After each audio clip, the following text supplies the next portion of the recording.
$86,400 seconds in a day. That's how much time you have. What are you doing with yours? You got to ask yourself that, right? Listen, don't nobody owe you nothing. Your father don't owe you nothing. Your mother, your family, it's up to you, right? You owe yourself something. You owe your family something. So you got to take charge, right? When things are going good in your life, you fast to jump up and put your hand up and say, listen, this happened good because I did it, right? Everything's going good because of what I'm doing. But the minute something goes wrong, you look for someone to blame. Listen, man, you got to take responsibility for that too.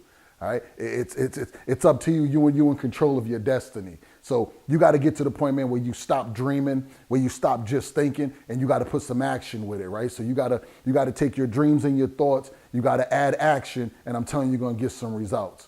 All right, man. You got to no. Listen, it's no more Fortune 500 company. It's Fortune 500 life. You got to treat your life like you that CEO, like you running a Fortune 500 company. So that's what we gonna call it, right? Fortune 500 life.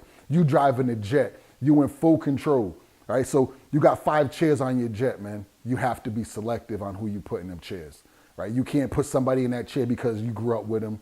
When you hang out, you have a good time. It's a family member, right? It's your wife's cousin or it's your husband's brother. Whatever it is, it doesn't matter, man. You have to put people in that chair that's going to add value to what you're doing, right? So it might be somebody who brings some financial information, some spiritual information, right? It might just be some moral support. So when you fill that chair one, they need to have some value, right? But you got to have your values have to be close, right? They got to be close, but they bring something that you don't have. It's going to make you stronger. When you get to that chair two, you got to find somebody who's bringing something that you're not bringing and chair one's not bringing. And then them last 3 chairs, man, them are going to be your go-getters. Them are going to be the ones that when you call to play, they go out and get it, right?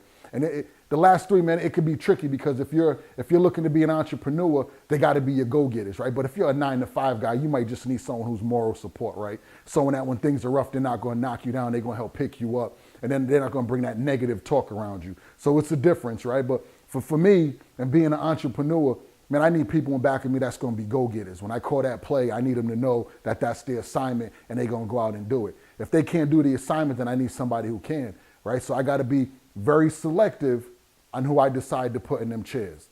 And you got to do the same thing, and I'm telling you, your life will go to the next level. If you're not willing to make the change, change is going to come, and you might not like the change that comes. So you either control the change or you take change that just comes. $86,400 seconds, how are you using yours?